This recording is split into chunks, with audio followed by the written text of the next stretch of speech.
शिवपुरी के पास ही एक स्थान है, वहां बिहारी जी का मंदिर है बहुत प्यारा। तो वहां एक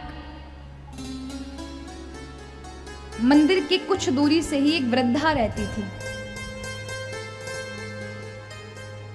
घर में कोई नहीं था, अकेली बेचारी अपना जीवन व्यतीत करती थी, पर जायदाद बहुत थी, खूब सारी जायदाद। तो अपना जीवन भी महाराज दुकानदारी करके बिताती थी, पकौड़े आदि बेचना या कोई। तो देखिए भक्त के लिए ठाकुर जी क्या क्या नहीं करते। जीवन में भक्त अगर भाव लगाता है तो ब्रह्म ज्ञानियों से ज्यादा अत्यधिक आनंद भक्तों ने पाया है।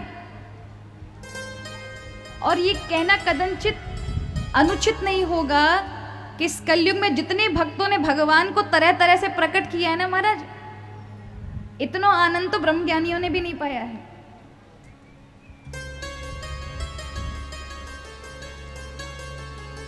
तो यहां ये जो वृद्धा थी, एक दिन इसने स्वप्न देखा। ये बिहारी जी की सेवा करती थी, प्रतिदिन मंदिर जाती थी, दोनों टाइम भजन में समय व्यतीत करना, और जो समय बचता था वो दुकानदारी करती थी। खूब सारा पैसा हो गया। एक दिन रात्रि में सो रही थी तो इससे स्वप्न आया कि इसने देखा सपने में ये मर गई और इसके पीछे इसके परिवार वाले रिश्तेदार लड़ रहे हैं जमीन जायदाद के लिए। 4 बजे का स्वप्न था, उठ गई, बहुत घबराहट होने लगी। इसे तब ख्याल आया मैं वृद्ध हो चुकी हूँ, मेरा कोई भी नहीं है, मेरे परिवार रिश्तेदार हैं, मैं मर गई तो मेरे जाने के बाद प्रॉपर्टी पर लड़ेंगे ये, क्यों ना मैं अपनी जायदाद बिहारी जी के नाम कर दूं। गई महाराज, सुबह ही गई। वहां महंत जी थे उस मंदिर के, उनसे कहती महाराज मेरी इच्छा है कि अपनी जायदाद मैं बिहारी जी को देना चाहती हूँ। महात्मा जी और वहाँ के आश्रम के लोग बड़े खुश हुए कि भक्तन बहुत ऐसा भाव आज तक किसने किया है महाराज, जीते जी अपनी प्रॉपर्टी को दान ठाकुर जी के नाम करके जा रही है। तो उसने अपने घर वालों को इकट्ठा किया जो उसके रिश्तेदार थे। रिश्तेदारों ने भी कहा कि जैसी तेरी इच्छा, तेरी संपत्ति, तू जो चाह वो कर। तो सभी ने कहा महाराज जब ये सारी अपनी संपत्ति दे रही है तो आप ही के आश्रम में एक कमरा दे देना, उसी में बेचारी अपना जीवन काट लेगी, नहीं तो कहाँ भटकेगी बेचारी। महात्मा जी ने कहा ठीक है। जब यानी इतना सब कुछ बाकी बिहारी जी को दिया है तो हमारा क्या रहता, सब लोग रह रहे हैं, ये भी रह लेगी।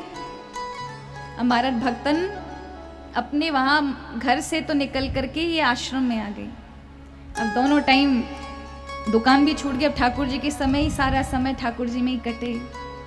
अब वो क्योंकि पति नहीं था तो भगवान में पति का भाव रखती थी। क्या रखती थी? अब प्रभु में तो आप कोई भी भाव रख सकते हैं, मित्र का रख सकते हैं, भाई का रख सकते हैं, पिता का रख सकते हैं। जहां आपको कमी लगे, जिस रिश्ते की आपको कमी नजर आ रही है आप हरि को बना लें। पर कमी ये रहती, भगवान निभाते तो पक्के वाले जो आप वाले नहीं निभा सकते, उससे आगे तक प्रभु निभा के लेके जाते हैं। लेकिन लोगों के मन में विश्वास नहीं रहता, अपने सांसारिक रिश्तों पर इतना विश्वास, और इन्हें ये भी पता है कि ये कभी भी बदल सकते हैं। आप बताइए कौन सा रिश्ता नहीं बदलता? आज आपके अनुकूल है, कल वही आपके प्रतिकूल हो जाएंगे। बदलते देर नहीं लगती। आपकी बस एक गलती, एक कहने का मौका चाहिए, रिश्ते बदल जाते महाराज। ये वृद्धा भगवान में अपना प्रेम भाव रखती थी। तो महंत जी प्रतिदिन दूध का गिलास उसे सांझ के समय देते थे कि भक्तन जी ये लो। तो ये दूध पीने के बाद कुतरती थी कुछ, दूध पीने के बाद दांतों से कुतरती थी कुछ। तो महंत जी ने कहा भैया तू क्या खाती है दूध पीने के साथ साथ? बोलती है आप बहुत ज्यादा मेवा मिला लाते हैं। कहने लगे भैया मेवा कहाँ थे, ठाकुर जी का ही भोग लग रहा है, बहुत बड़ी बात है, हम काहे को मेवा देंगे। लेकिन जब देखते हैं गिलास में महाराज मेवा भरी हुई थी, एक दिन देखा, दूसरे दिन देखा, तीसरे दिन देखा कि मेवा दूध के बाद वो लेकर आते थे भर के सादा, लेकिन जब भक्तन को देते थे तो मेवा भरी रहती थी उसमें। दिन के भोजन में दाल सादा होता था, लेके जाते थे भक्तन के लिए, जब देते थे तो घी तैरता था उसमें। उन्हें लगा शायद ये चोरी करती है, क्योंकि मंदिर में घी जो रखा था वो खाली होता जा रहा है, मेवा रखे थे वो खाली हो रही हैं। एक बार महंत जी ने कहा देखते हैं चोरी तो नहीं करती है। सबको बिठा दिया, रात्रि भर जाग के देखें, पर महाराज भक्तन तो अपने कमरे में ही रहे, बाहर ना निकले। पर वो क्रिया बार बार चालू थी कि दूध में मेवाएं निकलती थीं, सबके लिए दाल बराबर में दी जाती थी, पर उसकी दाल जब डाली जाती थी उसमें घी तैरता था। तो ये माजरा समझ नहीं आया, लेकिन जब सेवा करने के लिए ठाकुर जी की स्नान कराते थे तो देखते थे ठाकुर जी के दोनों हाथ घी में डूबे हुए हैं, घी से सने हुए थे, पटका घी से सना हुआ है। अब तो महंत जी को लगा अच्छा, अब उन्हें चिढ़ हो गई भक्तन से, महंत जी को। उन्होंने फिर गांव में अफवाह फैला दी, इस भक्तन ने कोई दूसरा इंसान के साथ अपने संबंध बना लिए हैं। अब स्त्रियों की तो है ही महाराज, एक कुछ पता चले 10 जगह खबर फैला के हमें, इनते बड़ो प्रचार करने वालों कौन होगा? कोई बिना पैसा को एडवर्टाइजमेंट। अब महाराज पूरे गांव में जब भी वो भक्तन निकले, बाग के सामने महाराज सारी महिलाएं हंसे। वो अब होता है ना, एक तो होती है सामान्य हंसी, एक होती है जलाने वाली हंसी। होती है कि नहीं होती? आपको पता चल जाता है ये आदमी कैसे हंस रहा है, ये जला कर हंस रहा है, या कुछ हमारे प्रति कुछ कुदृष्टि करके हंस रहा है। तो भक्तन ने पूछा, अरे मैया तुम क्यों मुझ पे हंसती हो, कोई बात है? तो वो कहती है कि ऐसा कोई करता है, पति मर जाने के बाद आश्रम में रहने को बोल दे तो तुम इतनी स्वतंत्र हो गई, स्वच्छंद हो गई कि तैने वहां पर जाकर के कोई दूसरा इंसान कर लिया। तो भक्तन को बहुत बुरा लगा, वो बहुत रोई। उसने अपने गांव वालों को इकट्ठा किया, उन्होंने कहा महंत जी मुझ पर बेकार का ही दोष लगा रहे हैं, मैंने तो ऐसा कुछ नहीं किया है। गांव वालों के सामने रोई, रिश्तेदारों के सामने रोई, सबको विश्वास भी नहीं हुआ, ऐसा ये कर ही नहीं सकती, इसके तो चरित्र में ऐसा कभी नहीं था। तो बड़ी शांत और बड़ी पवित्रता से अंदर रहती थी। महंत जी के पास आई। महंत जी उस समय मंदिर के बिल्कुल सामने दरवाजे पे बैठे थे। अब इतनी सारी भीड़ को देख के महंत जी ने कहा, आज कौन सा दिन है भैया, इतनी सारी भीड़ चली आ रही है, कोई कथा वथा भी ना है, पूरा गांव कैसे आ रहा है, कोई उत्सव है क्या? हमको पता नहीं था। लेकिन देखा भक्तन भी सामने से चली आ रही, समझ गए यही सब कोई इकट्ठो करके लेके आ रही है, कोई ना कोई बात है। सभी गांव वालों ने कहा, महाराज आपके यहाँ हमने इस भक्तन को छोड़ा, इसने अपनी पूरी जायदाद ठाकुर जी के नाम कर दी, आप इस पर झूठा दोष लगा रहे हो कि इसका कोई संबंध है किसी पुरुष से।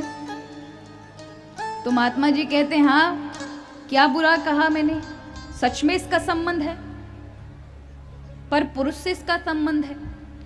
बोले किससे संबंध है इसका, बताओ वो पुरुष कहाँ है? महंत जी कहने लगे, जो बिहारी जी है वही इनके पर पुरुष हैं, उनके साथ संबंध है। आपको हमें आज तक 50 साल में कबो घी की रोटी नहीं दी, और याकू भर भर के दाल में घी पहुंचाते हैं। सुबह से शाम तक दोनों समय देखते हैं इनके हाथ घी में डूबे हुए मिलते हैं, इनको स्नान करते हैं कराते हैं तो घी में इनके हाथ डूबे हुए मिलते हैं। सारी मंदिर की मेवा निकाल के भक्तन को खिला दी, हमें आज तक कछु नहीं पूछो, हमें चिढ़ होती है इससे। सभी ने कहा, महाराज ये अब भक्तन को आप आश्रम से स्वतंत्र कर दो, ये ऐसी देवी है कि जाके स्वयं ही ठाकुर जी इतना ख्याल रखते हैं, तो ये गांव में एक एक घर में जिस जिसके यहाँ रुकेगी एक एक दिन, वो सब इसकी सेवा करेंगे। पर भक्तन ने कहा मैं कुछ दिन आश्रम और रुकना चाहूंगा, फिर जैसी आपकी इच्छा हो वैसे मैं सबके यहाँ से एक एक दिन या कुछ मांग कर खा लिया करूंगी, मेरी चिंता मत करो। और भक्त का भाव होता है ना, जब वो देखता है कि उसके लिए हरि इतना स्नेह इतना प्रेम करते हैं, तो भक्तन अपनी कुटिया में आ जाती है। उसको विश्वास भी नहीं था कि उसके लिए हरि इतना सब कुछ कर रहे थे। रोने लगती है। रात्रि के समय उसे निद्रा नहीं आई, दिन में नींद नहीं आई, उसने कुछ नहीं खाया। महात्मा जी दूध देने जाते वो नहीं लेती, भोजन देने जाते भोजन नहीं लेती, और प्रभु के लिए रोती, हरि मेरी वजह से आप पे इल्जाम लगो कि आप चोरी करते हो, मेरे लिए आपने इतना कष्ट देखो, पर जब मैंने आपके हाथों से खाया है और आप मुझे खिलाते हैं, तो अब मुझे भिखारी नहीं बनना कि जगह जगह मुझे खाना पड़े। आप ही के हाथों से प्रसादी पाई है तो जीवन भर अपने में लगा कर रखो। मेरे जीवन को ऐसे मत बनाइएगा कि मैं जगह जगह मांगूं। ठीक 4 बजे वो मंदिर के सामने खड़ी थी, दरवाजे लगे थे बांके बिहारी जी के, खुल गए, प्रकाश हो गया। महंत आदि उनकी निद्रा खुली, गड़गड़ाहट सुनकर के क्या खुला, तो उन्होंने देखा कि वहां मंदिर के प्रांगण में प्रकाश है और भक्तन खड़ी हुई है। सब दौड़े, अरे देखो देखो भक्तन के सामने प्रकाश हुआ, कुछ हुआ।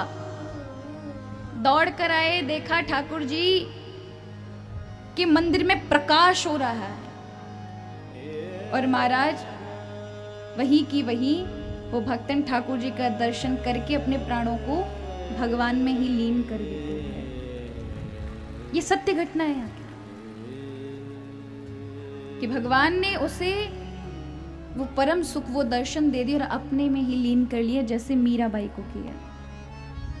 कि जब चित्तौड़ वालों ने अपमान किया मीरा का, तो बुरी करनी का हमेशा, भक्त को परेशान करना करे कोई तो उसका भोगना पड़ता। तो चित्तौड़ उजाड़ हो गया, एक भक्त के अपमान के कारण हुआ। कि कितना कुछ संघर्ष करना पड़ा। बाद में जब लोगों को समझ आया कि एक भक्त का अपमान है और इसके कारण चित्तौड़ में आए दिन संकट आ रहे हैं, तो मीरा को लेकर आओ। अगर मीरा के चरण दोबारा पड़ गए तो चित्तौड़ में शांति होगी, अन्यथा आक्रमणकारियों के द्वारा कुछ ना कुछ अहित होता रहेगा। मीराबाई को लेने के लिए गए लोग, द्वारिका में मिली, तो जब बारी आई 2 बार लौटा दिया मीराबाई ने। इस बार ब्राह्मणों को भेजा, ब्राह्मण आग्रह करने लगे हम प्राण छोड़ देंगे यदि आप नहीं जाएंगी। तो वो देखती हैं, कहती हैं मुझे कुछ समय का, मैं अपने द्वारिका से आखिरी बार मिल रही हूँ द्वारिका नाथ से, आप कुछ देर बाहर रहिए फिर मैं आपके साथ चलूंगी। और वहां जाकर रो देती, कब तक भटकाओ, हर जगह तो भटकी हूँ, अब तो अपना लीजिए। और उसके बाद सबके देखते देखते वही मीराबाई ने अपना ठाकुर जी में ही अपने प्राण लीन कर दिए। हरि ने उन्हें अपना साक्षात्कार दे दिया, उन्हें था, प्राप्त था पहले से, लेकिन शरीर नहीं मिली थी, तो आज मिल गई।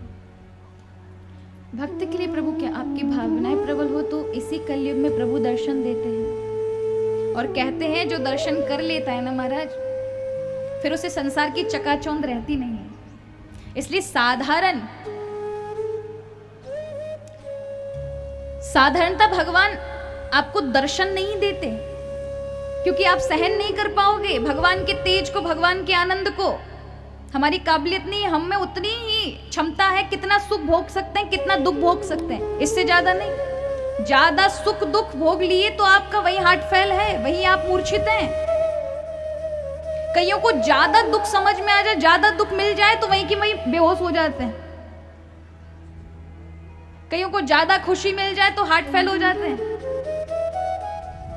इसलिए भगवान नपा तुला आपको सुख दुख देते हैं, ज्यादा नहीं देते। ज्यादा मिल जाए तो आप घबरा कर वहीं मर जाओगे। तो भगवान का आनंद, सृष्टि के पालनकर्ता का आनंद तो उससे भी अपार है, जो हम कोई सहन नहीं कर सकता, जिसके अंदर वाकई प्रभु को प्राप्त करने की भक्ति है, उसका मन शुद्ध है, अंतःकरण में इतनी जगह उसने बनाई हुई है, तो वो दर्शन कर लेता है। हरि उसे दिखाते रहते हैं अपना दर्शन, अपनी अनुभूति, अपना